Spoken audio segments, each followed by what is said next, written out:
Kính thưa quý vị khán giả thân mến, chỉ trong một đêm, bầu trời vốn yên bình ở biên giới Việt Nam, Thái Lan bỗng chốc biến thành chiến trường rực lửa. Không ai kịp hiểu chuyện gì đang xảy ra. Chỉ nghe thấy tiếng động cơ rền vang, rồi ánh sáng lóe lên và cả vùng trời nổ tung. Từ những tín hiệu lạ trên màn radar cho tới các vụ tấn công chớp nhoáng giữa đêm, mọi thứ diễn ra quá nhanh, như thể có một bàn tay vô hình đang điều khiển tất cả. Trong video hôm nay, chúng ta sẽ cùng nhau đi qua từng khoảnh khắc nghẹt thở của đêm Tam Hiệp. Chiến dịch đã đẩy hai quốc gia láng giềng vào ranh giới mong manh giữa chiến tranh và hòa bình. Nếu bạn yêu thích những video về quân sự đầy kịch tính và căng thẳng như thế này, hãy ủng hộ tôi bằng cách bấm like, đăng ký kênh và bật chuông thông báo để không bỏ lỡ bất kỳ diễn biến nào nhé. Đêm đó, sân bay quân sự nằm giữa thung lũng nhỏ ở vùng biên giới phía tây hoàn toàn yên ắng. Gió thổi nhẹ qua hàng cây, mang theo tiếng lá khô xào xạc như những bước chân lẫn trong bóng tối. Trên bầu trời, mây trôi chậm, ánh trăng mờ rải xuống mặt đường băng loang loáng. Cả khu căn cứ chỉ còn vài ánh đèn vàng leo lét và tiếng máy phát điện đều vọng ra từ khu kỹ thuật phía sau. Trong phòng trực radar, hai người lính thay ca ngồi trước màn hình xanh lục. Họ vừa nhấp chén trà nóng, vừa nói chuyện nhỏ. Không ai nghĩ đêm đó lại khác gì những ca trực yên bình khác. Mọi thứ đều đúng quy trình, không một dấu hiệu bất thường. Trên màn hình chỉ có vài chấm sáng nhỏ của máy bay dân sự bay cao và xa, cùng những tiếng bíp nhịp nhàng như tiếng tim đập của căn cứ. Gió lại thổi qua, làm cánh cửa sắt khẽ kêu cọt kẹt. Một người lính kéo chiếc áo khoác dày hơn, mắt vẫn dán vào màn hình. Phía ngoài kia, đường băng trống rỗng, những chiếc xu đang nghỉ trong nhà chứa, thân kim loại phản chiếu ánh đèn đỏ dịu. Xa hơn một chút, tháp điều khiển lặng lẽ đứng giữa màn sương mỏng, ánh đèn chớp theo nhịp đều đặn. Một lúc sau, người lính trực radar nghiêng đầu, nhìn kỹ lại. Trên màn hình vừa xuất hiện một chấm sáng mờ, di chuyển rất chậm từ hướng tây nam. Anh nhíu mày, nghĩ có thể là chim di cư hay tín hiệu nhiễu. Anh ghi chú lại vào sổ trực rồi tiếp tục quan sát. Nhưng chỉ vài giây sau, chấm sáng biến mất, rồi lại hiện ra. Lần này dịch chuyển hơi nhanh hơn. Anh gọi đồng đội lại, cả hai cùng nhìn. Họ chỉnh lại tần số, rà soát, tín hiệu. Hệ thống báo ổn định, không lỗi. Có thể là drone dân sự. Một người nói nhỏ, giọng vẫn còn thản nhiên. Nhưng trong căn phòng nhỏ, không khí bắt đầu nặng dần. Bên ngoài, gió đã mạnh hơn, thổi qua những tấm tôn trên mái, phát ra tiếng lạch cạch đều. 5 phút trôi qua, màn hình vẫn xanh nhạt, ánh sáng phản chiếu lên khuôn mặt căng thẳng của hai người lính. Họ không nói gì nữa, chỉ có tiếng kim dây đồng hồ trôi chậm trên tường và tiếng quạt gió ù trong góc phòng. Cả căn cứ như chìm trong một lớp IM lặng dày đặc, chỉ còn ánh đèn đỏ nhấp nháy theo nhịp. Bất ngờ, một âm thanh lạ vang lên, tiếng cảnh báo radar nhỏ nhưng đủ khiến cả hai giật mình. Màn hình xuất hiện thêm hai chấm sáng nữa, nối thành một đường xiên. Cả ba di chuyển cùng hướng, giữ khoảng cách gần như chính xác. Người lính lập tức mở kênh liên lạc, báo cáo cấp trên. Ở đầu dây bên kia, giọng trực ban khẽ khàn, tiếp tục theo dõi, không hành động khi chưa có lệnh. Anh gật đầu, mắt không rời màn hình. Các chấm sáng vẫn tiến đều, nhưng lạ là không có tín hiệu nhận dạng nào, không phản hồi mã IFF. Từng giây trôi qua nặng như chì. Bên ngoài, một chiếc xe tuần tra chạy ngang qua sân bay, ánh đèn pha quét ngang nhà chứa, rồi lại mất hút trong đêm. Trong căn phòng nhỏ, hơi nóng từ máy radar phả ra khiến không khí ngột ngạt. Một người lính khẽ thở mạnh, cố trấn tĩnh. Anh lấy tay lau trán, rồi nhìn đồng hồ. Gần 23 giờ 30 phút, mọi thứ vẫn chưa rõ ràng, nhưng cảm giác bất an đã len lỏi. Và rồi, khi kim phút vừa trôi sang số 10, một tiếng bíp dài vang lên, khác hẳn những tiếng trước. Màn hình radar sáng rực lên, 3 chấm sáng, giờ đã thành 9. Di chuyển đồng loạt, giữ đội hình tam giác, tốc độ tăng gấp đôi. Cả hai người lính nhìn nhau, không ai nói gì. Không cần thêm lời, họ đều hiểu, có điều gì đó sắp xảy ra. Ánh sáng từ màn hình hắt lên gương mặt căng thẳng, đổ dài bóng hai người trên tường. Căn phòng nhỏ bỗng như thu hẹp lại, chỉ còn tiếng radar kêu đều và những chấm sáng đang lao tới, ngày một gần hơn. Trên bầu trời phía tây, đêm vẫn đặc quánh, chỉ còn tiếng gió rít qua hàng cây và ánh trăng mờ rải xuống đường băng lạnh ngắt. Nhưng trong phòng radar, không khí đã khác hẳn. Tín hiệu là di chuyển nhanh đến mức hệ thống cảnh báo phải nhấp nháy liên tục. Người lính trực báo cáo lần nữa, giọng anh gấp nhưng vẫn giữ bình tĩnh. Chỉ vài giây sau, tín hiệu biến mất khỏi màn hình, rồi bất ngờ xuất hiện lại. Lần này ngay sát khu sân bay. Một tiếng rít chói tai xé tan bầu không khí tĩnh lặng. Ngoài kia, bóng đen lao vụt qua nóc nhà chỉ huy, để lại vệt sáng nhỏ như tia chớp. Tiếp đó là một tiếng nổ khô, bụi đất bắn tung, mặt đất rung lên. Đèn trong phòng radar nhấp nháy rồi tắt phụt, chỉ còn ánh sáng xanh lục mờ phát ra từ màn hình. Tiếng còi báo động vang lên khắp căn cứ. Lính gác từ các chốt lao ra, mắt chưa kịp thích nghi với ánh sáng chói. Một người hét lớn, UAV tấn công, rồi tất cả cùng chạy tìm vị trí trú ẩn. Cả sân bay bừng dậy giữa đêm, tiếng giày dẫm rầm rập trên nền xi măng. Từ kho chứa nhiên liệu, cột khói đen bắt đầu bốc lên, lửa liếm đỏ cả bầu trời. Một quả nổ nữa, tường rung mạnh, cửa sổ vỡ tung. Lính trong nhà chỉ huy cúi thấp, tiếng mảnh kính rơi lộp bộp xuống sàn. Mùi khói và xăng cháy sộc vào mũi. Đèn khẩn cấp bật sáng, ánh đỏ nhấp nháy dọc hành lang. Bên ngoài, bóng những chiếc UAV nhỏ như cánh chim sắt bay lượn, mỗi chiếc mang theo ánh sáng nhấp nháy xanh nhạt, quét ngang khu sân bay. Trên đường băng, vài binh sĩ cố đẩy những thùng nhiên liệu chưa kịp di chuyển vào khu an toàn. Họ không có súng, phòng không, chỉ dùng súng bộ binh. Ngẩng đầu bắn, loạt đạn ngắn lên trời. Một tiếng rít dài, rồi một quả UAV trúng đạn, bốc cháy, rơi xuống đường lăn, tạo thành vệt lửa dài như dao cắt. Nhưng ngay sau đó, hai chiếc khác lao xuống, đánh trúng trạm radar phụ ở góc đông bắc. Một vệt sáng chói lòa, rồi âm thanh ù đặc tai. Mọi liên lạc với tháp điều khiển tạm thời mất. Các đơn vị phải dùng bộ đàm nội bộ để gọi nhau. Giọng nói chồng lên nhau, ngắt quãng bởi tiếng nổ. Kho xăng trúng bom, đang cháy. Tổ cảnh giới hướng Tây mất liên lạc. Cần cứu thương ở khu A. Cả hệ thống như bị nhấn chìm trong hỗn loạn. Ở khu nhà chứa, lính kỹ thuật lao ra, tháo chốt an toàn cho hai chiếc Su đang bảo dưỡng. Họ cố đẩy máy bay ra khỏi khu vực nguy hiểm. Ánh lửa phản chiếu lên thân kim loại, khiến chiếc Su như bốc cháy trong ánh sáng cam đỏ. Tiếng người gọi nhau, tiếng lệnh dồn dập. Một sĩ quan trẻ hét lớn, ra lệnh cắt nguồn điện phụ, ngăn đám cháy lan sang khu kỹ thuật. Gió thổi mạnh hơn, lửa từ kho nhiên liệu chính bắt đầu lan ra mặt đất, gặp cơn gió bốc cao hơn chục mét, cả bầu trời nhuộm một màu đỏ sẫm. Mọi người đều biết, nếu ngọn lửa chạm tới kho đạn ở cuối sân bay, hậu quả sẽ khôn lường. Các xe cứu hỏa quân sự lao ra, nước phun trắng xóa, tiếng động cơ gầm trong đêm. Ở góc xa, một nhóm lính vừa bắn hạ thêm một chiếc UAV. Nó rơi xuống bãi cỏ, thân vỡ toang, linh kiện văng tung tóe. Một người cúi xuống nhìn, thấy cánh quạt còn quay chậm, đèn báo vẫn nhấp nháy. Không có ký hiệu, không có số hiệu, quốc gia nào. Anh nhìn quanh, lửa phản chiếu trong mắt, rồi hét lên gọi cấp trên.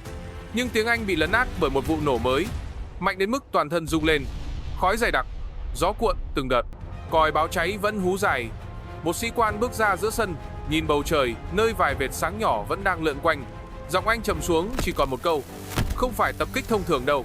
Phía xa, trong ánh lửa và khói, radar chính đã tắt, màn hình đen đặc. Căn cứ rơi vào trạng thái mù hoàn toàn. Chỉ có ánh lửa soi sáng những khuôn mặt mệt mỏi, bám khói. Và trong tiếng động cơ xa xa, vẫn còn vang lên tiếng rít của những cánh UAV chưa rơi. 30 phút sau vụ tấn công, bầu trời phía Tây vẫn rực sáng bởi ánh lửa từ kho nhiên liệu. Ở trung tâm chỉ huy không quân, điện thoại reo liên tục. Bản đồ điện tử hiển thị hàng loạt vùng cảnh báo đỏ. Các sĩ quan cao cấp có mặt đầy đủ, không ai nói to, nhưng ánh mắt đều căng như dây đàn. Không ai còn nghi ngờ gì nữa. Đây không phải là sự cố kỹ thuật. Một cuộc tấn công có chủ đích đã xảy ra. Tư lệnh không quân nhận báo cáo nhanh từ trạm biên giới. Dữ liệu radar trước khi bị phá hủy cho thấy hướng bay của nhóm UAV xuất phát từ vùng biển phía Tây Nam, gần ranh giới hàng hải với Thái Lan. 1 phút, IM lặng trôi qua. Ông ra lệnh ngắn gọn, giọng trầm và dứt khoát. Kích hoạt lệnh phản ứng khẩn cấp cấp độ 2. Chuẩn bị cất cánh. Tại sân bay dã chiến ở miền Nam, các tổ kỹ thuật lao vào, chuẩn bị cho phi đội Su-30 và MiG-29. Tiếng động cơ phụ rít lên, mùi nhiên liệu bay khắp không khí. Dưới ánh đèn đỏ mờ, từng chiếc máy bay được nạp đạn, kiểm tra hệ thống. Phi công mặc đồ bay, khóa dây an toàn, đeo mặt nạ dưỡng khí.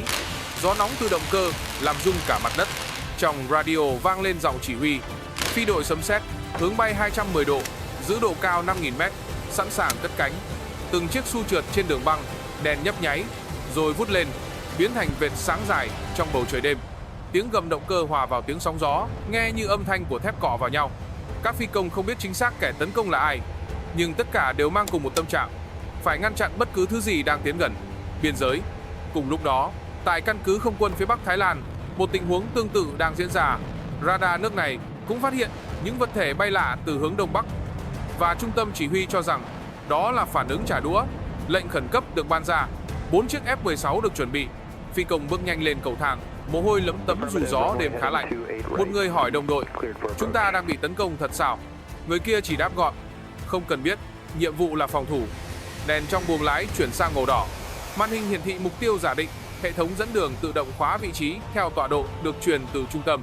Tư lệnh Thái Lan ra lệnh giữ liên lạc với kiểm soát không lưu, không nổ súng trừ khi bị tấn công trước.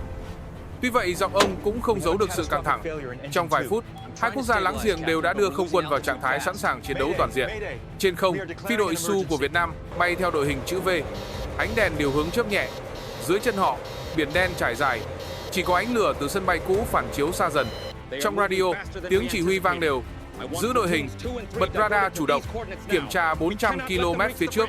Một phi công trẻ nhìn màn hình, nơi xuất hiện vài tín hiệu nhỏ. Có thể là UAV tàn dư. Anh nói, giọng bình tĩnh. Người chỉ huy đáp, đừng chủ quan, giữ khoảng cách, chưa xác nhận danh tính. Phía bên kia, các phi công F-16 cũng đang bay theo đường biên. Ở độ cao tương tự, màn hình radar của họ bắt đầu hiện khi các chấm di chuyển nhanh từ hướng đông. Một sĩ quan kiểm soát giọng gấp gáp, giữ vị trí. Có vật thể không xác định tiến gần ranh giới quốc tế. Phi công số 1 siết chặt cần điều khiển. Nếu họ vượt qua, chúng ta làm gì? Giọng chỉ huy đáp nhanh.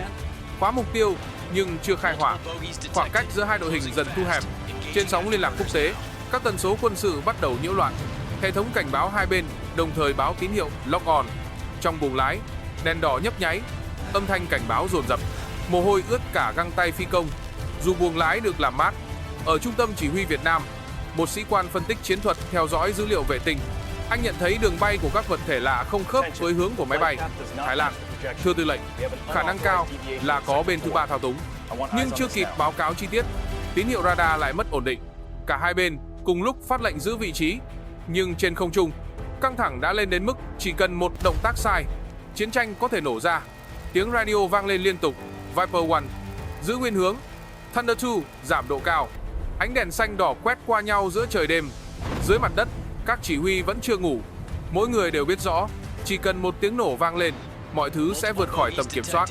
Và khi tiếng gió rít qua bầu trời đêm ngày càng mạnh, tất cả đều hiểu, cơn bão thật sự chỉ mới bắt đầu. Trên bầu trời đêm phía Tây, hai phi đội đang tiến gần nhau. Không ai nhìn thấy đối phương, chỉ có những tín hiệu xanh nhỏ trên màn hình radar đang nhấp nháy liên tục. Ở độ cao 5.000m, không khí lạnh như kim châm, gió rít qua lớp vỏ kim loại, mang theo âm thanh u trầm đục. Trong buồng lái, giọng phi công vang qua radio ngắn gọn, dứt khoát. Thunder 1 đang ở vị trí, giữ hướng 21 độ. Radar bắt đầu hoạt động chủ động.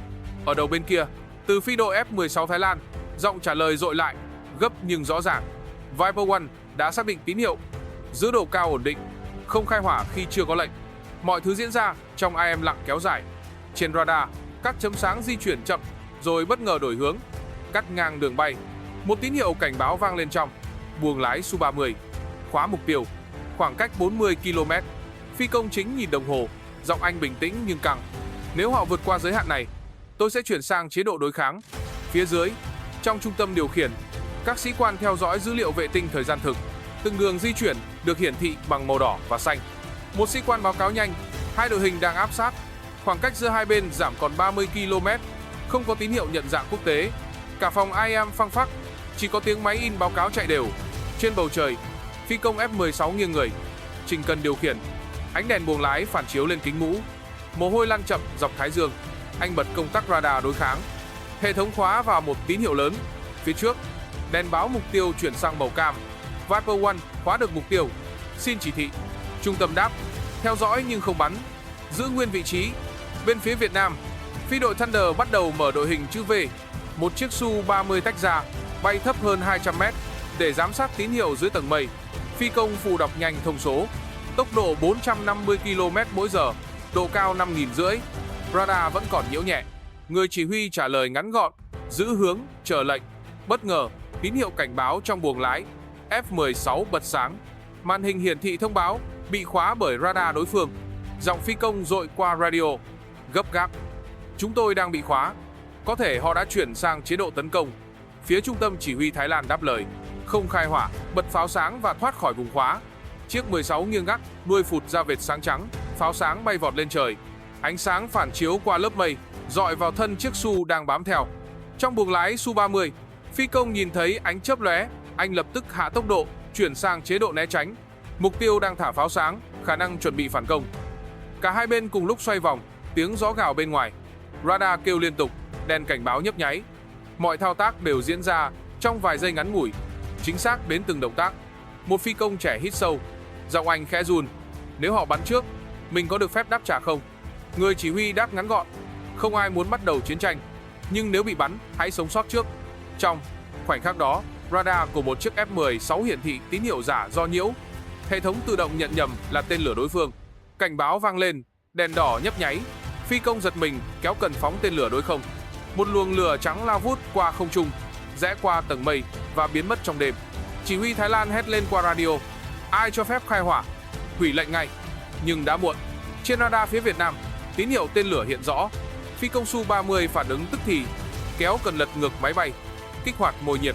Một loạt pháo sáng bắn ra, nhưng tên lửa vẫn tiếp cận nhanh. Giọng radio vang lên liên tục: Thunder 2 bị khóa, tốc độ tăng. Tên lửa còn 2 giây tiếp cận. Một tiếng nổ lớn vang lên giữa không trung. Ánh sáng trắng lóe sáng cả vùng trời. Mảnh kim loại văng tỏa như mưa, rồi biến mất vào bóng đêm. Từ mặt đất, người dân ở khu vực biên giới nhìn thấy một vệt sáng lao xuống, tạo thành đám lửa nhỏ ngoài khơi. Trong trung tâm chỉ huy, toàn bộ âm thanh dừng lại, chỉ còn tiếng sĩ quan trực báo cáo, giọng trầm xuống: "Một máy bay rơi, không rõ quốc tịch." Bên kia đường dây, người chỉ huy siết chặt tay, không ai nói thêm câu nào. Mọi người đều hiểu, đường lùi giờ đã bị cắt. Trên bầu trời, những chiếc máy bay còn lại vẫn bay vòng, đèn đỏ và xanh đan xen như những dấu chấm sinh tử. Và ở thời khắc đó, cả hai bên đều biết chiến tranh thật sự đã bắt đầu. Sau vụ rơi máy bay đêm trước, cả hai bên đều im lặng, không có thêm phát súng nào, không có tiếng nổ. Nhưng bầu trời phía Tây vẫn căng như dây đàn. Trong những trung tâm điều hành kín đáo, màn hình phát sáng liên tục, hàng chục cặp mắt đang theo dõi từng dòng dữ liệu. Cuộc chiến đã chuyển sang một hình thái khác, không có khói lửa, nhưng cũng không kém phần nguy hiểm. Từ sáng sớm, Việt Nam kích hoạt hệ thống UAV tàng hình thế hệ mới, loại được thiết kế riêng cho nhiệm vụ trinh sát tầm xa và tác chiến điện tử. Trong hồ sơ kỹ thuật, nó mang tên gọi mã Phantom V. Mỗi chiếc dài gần 7 mét, bay ở độ cao 12.000 mét, vận hành bằng động cơ phản lực cánh quạt êm đến mức radar thông thường khó phát hiện. Chúng bay thành đội hình 3 chiếc, hướng về phía Tây, hoàn toàn yên ắng. Ở căn cứ chỉ huy, một sĩ quan kỹ thuật theo dõi đường bay qua màn hình lớn. Dữ liệu truyền về liên tục: tốc độ, độ cao, hướng gió, tần số radar đối phương. Không có âm thanh nào ngoài tiếng gõ phím và tiếng máy chủ kêu đều đều. Khi Phantom V tiến vào vùng biên, hệ thống bắt đầu phát nhiễu tần số, chặn một phần tín hiệu radar của đối phương. Trên màn hình phòng không Thái Lan, các chấm sáng mờ dần, rồi biến mất từng cái một. Không ai ngoài những người trong phòng điều hành nhận ra rằng cuộc chiến đã bước sang giai đoạn chiến tranh điện tử, không còn bom đạn, mà là cuộc đọ trí giữa những tín hiệu vô hình. Mỗi cú nhấp chuột có thể khiến hàng loạt hệ thống mất khả năng hoạt động trong vài giây. Phía Thái Lan cũng không đứng yên. Họ triển khai UAV Sky Tiger, loại máy bay trinh sát tầm xa do một công ty quốc phòng châu Âu hợp tác phát triển. Sky Tiger được trang bị cảm biến laser và hệ thống phát hiện tần số thấp, chuyên để săn UAV tàng hình. Từ căn cứ phía đông, 3 chiếc được phóng lên, mang theo nhiệm vụ tìm ra dấu vết Phantom V. Bầu trời lúc này yên ắng đến lạ, không có tiếng động cơ, không có đạn pháo. Nhưng trên độ cao hơn 10.000 mét, những cỗ máy không người lái đang săn nhau bằng công nghệ. Trên màn hình radar, mỗi khi hai tín hiệu giao nhau, kỹ thuật viên lại nín thở. Chỉ một sai số nhỏ có thể khiến hệ thống tự động kích hoạt chế độ phản công. Ở trung tâm điều hành phía Việt Nam, kỹ thuật viên báo cáo đối phương đã bật radar quét tần số thấp, mức nhiễu tăng 4-10%. Chỉ huy đáp ngắn: thay đổi tần số chuyển sang kênh phụ. Lệnh được thực hiện trong vài giây. Mọi thứ vẫn hoạt động bình thường, không một tiếng động. Nhưng họ đều biết, ở bên kia biên giới, có những người cũng đang nhìn vào màn hình giống họ, cùng một mục tiêu, cùng một nỗi lo sợ. Trong không trung, một chiếc Sky Tiger bắt được tín hiệu yếu từ Phantom V. Hệ thống khóa mục tiêu, gửi lệnh phóng đạn năng lượng định hướng. Một tia sáng mảnh như sợi tóc lóe lên, không tiếng nổ, chỉ có ánh sáng nhạt chớp qua mây. Nhưng Phantom V đã kịp kích hoạt biện pháp phản xạ điện tử, tạo ra hàng trăm tín hiệu giả, khiến hệ thống định vị của Sky Tiger bị rối. Tín hiệu khóa mục tiêu biến mất. Vài phút sau, một Phantom V quay đầu trở lại, bay sát tầng mây thấp.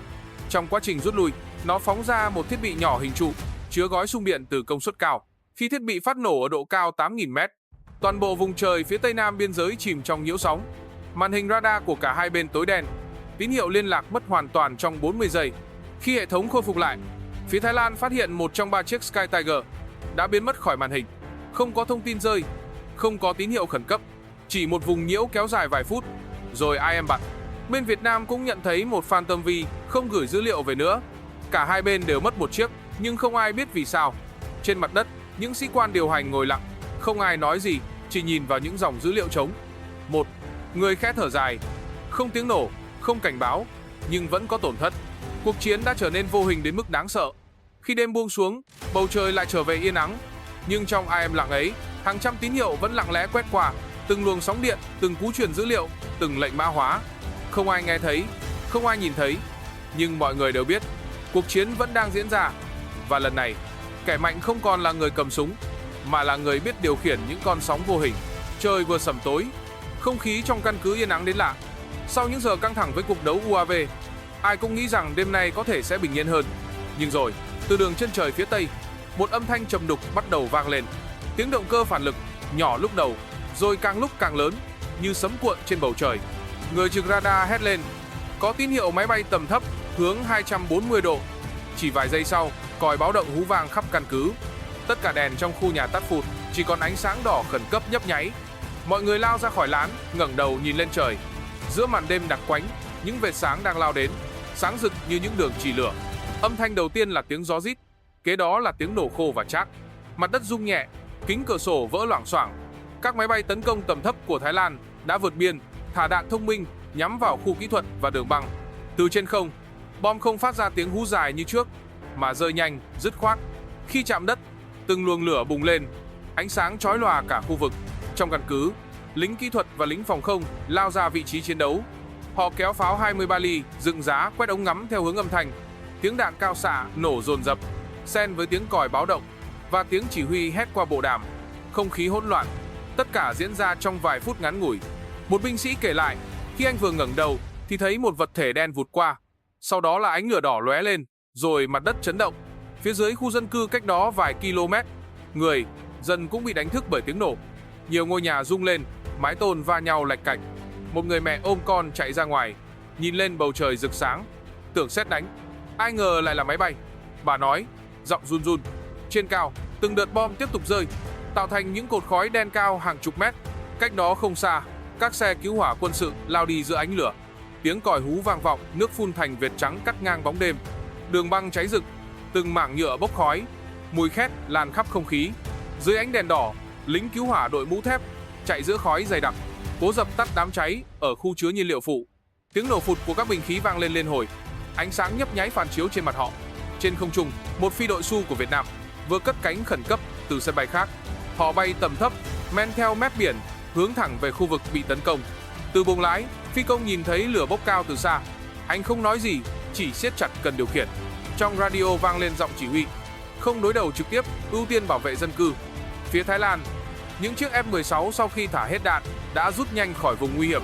Nhưng ở hướng ngược lại, pháo phòng không của Việt Nam đã kịp bắn trả. Hai luồng đạn vạch trời, ánh sáng như những vệt sao băng.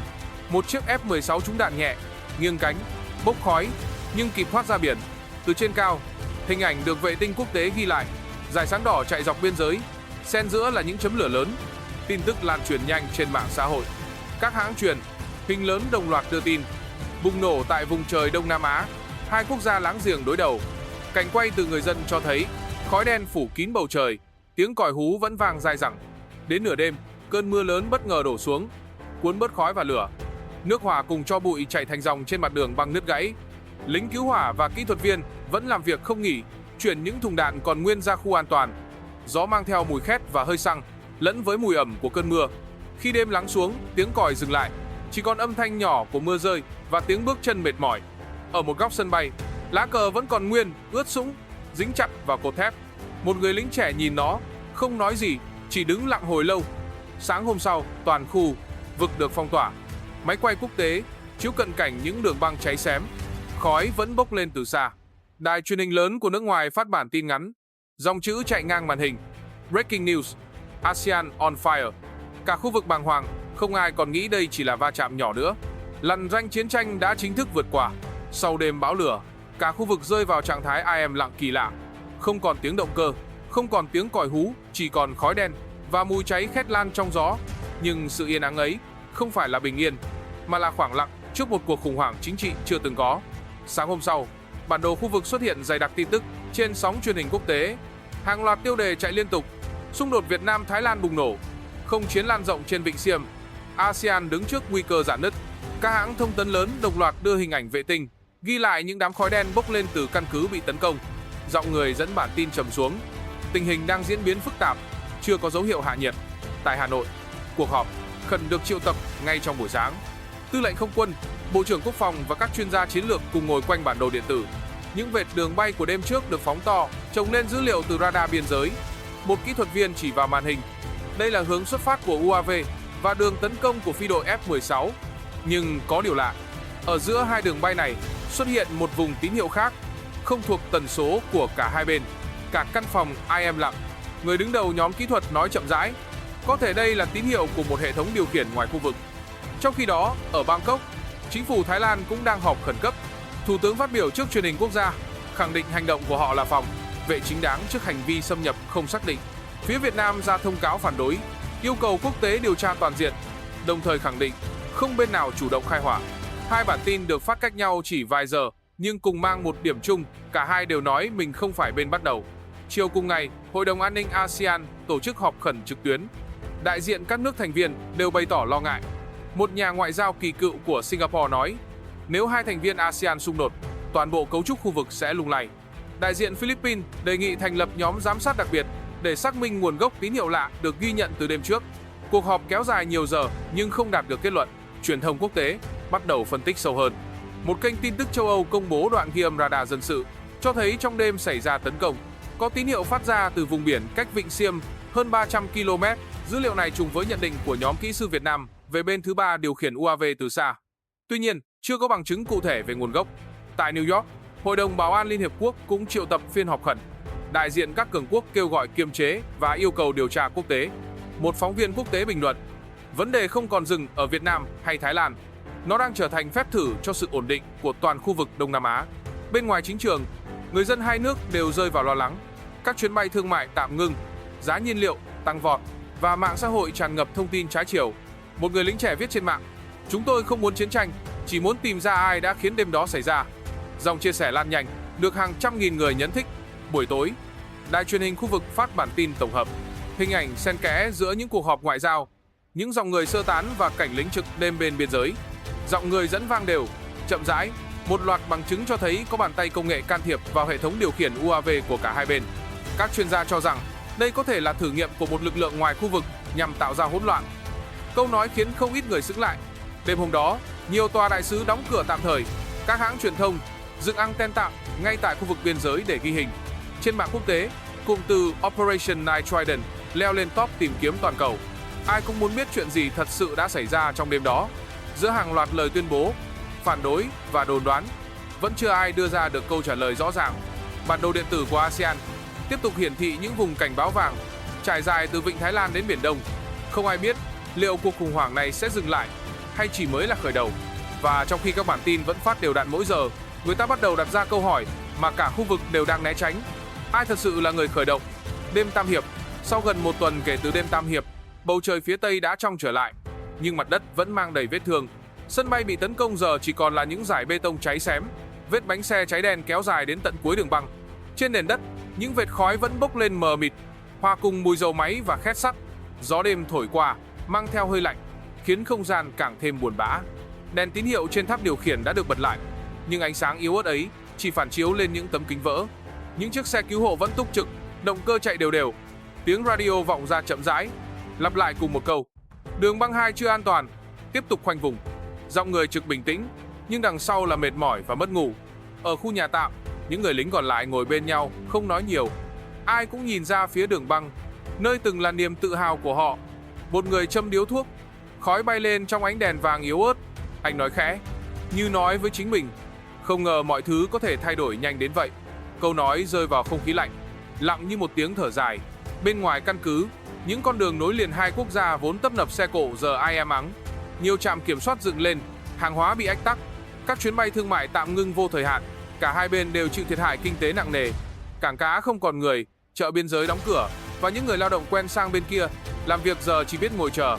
Trong các bản tin phát buổi tối, người ta không còn thấy hình, ảnh máy bay hay chiến hạm, mà là những khung cảnh tàn dư, trường học sập tường, nhà dân tốc mái và những đứa trẻ ngồi ai am nhìn lên trời.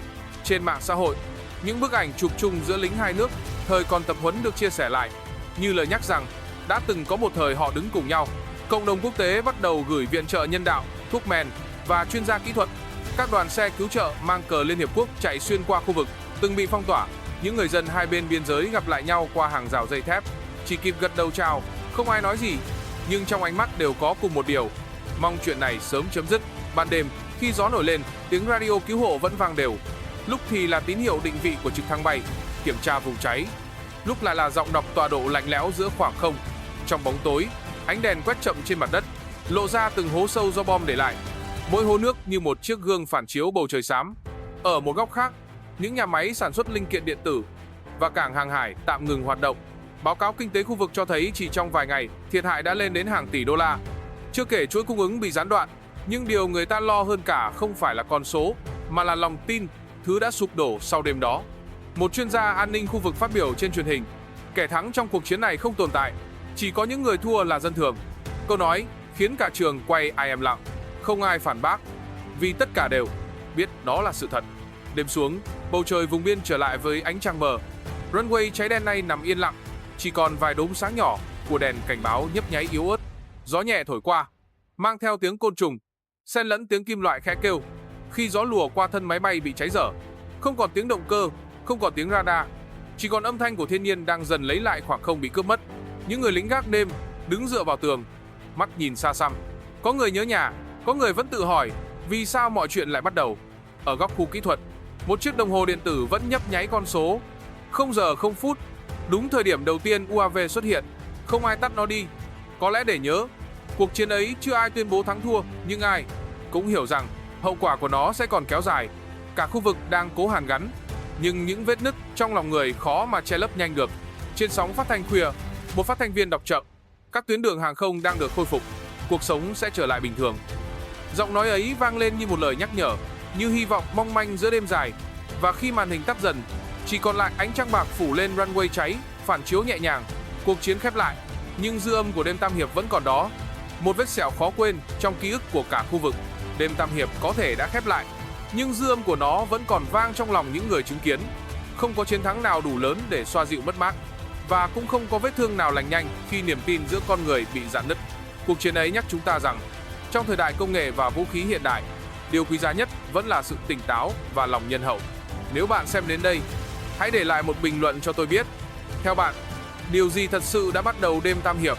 Và đừng quên bấm like, đăng ký kênh để cùng tôi đi tiếp những hành trình quân sự đầy kịch tính, nơi mỗi câu chuyện không chỉ là về chiến tranh mà còn là lời nhắc nhở về hòa bình và con người. Xin chào và hẹn gặp lại quý vị trong những video tiếp theo của kênh Quân Sự Điểm.